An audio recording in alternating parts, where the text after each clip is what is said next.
हाँ, सभी साथियों को नमस्कार। आज हम गुरु नानक जयंती मनाने जा रहे हैं।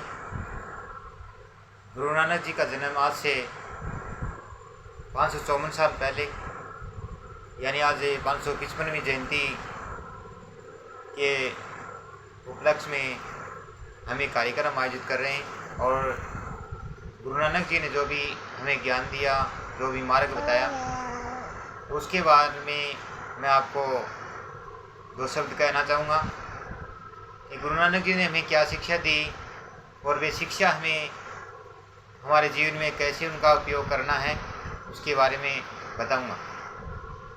साथियों, गुरु नानक जी एक बार एक गांव में ठहरे और वहाँ पर उन लोगों के द्वारा, उस गांव की जनता के द्वारा उसका आदर सत्कार किया गया। और वे गुरु नानक जी उस गांव से जाते जाते उन लोगों ने कहा कि आप सभी उजड़ जाओ,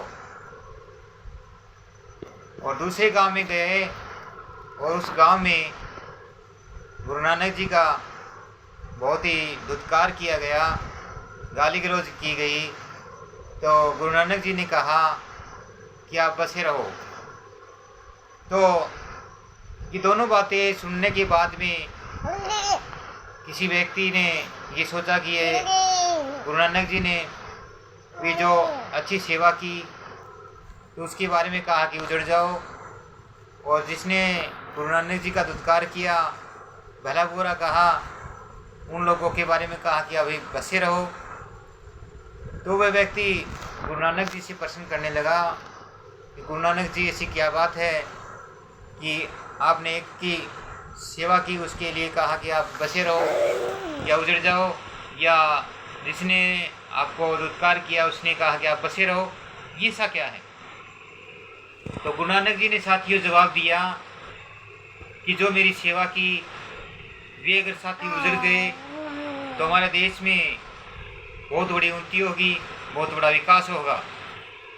और जब भी जिन जिन लोगों ने दूसरे गांव में मेरा दुत्कार किया, भला बुरा कहा, अगर वे देश में उजड़ गए तो हमारे देश का सत्यानाश हो जाएगा।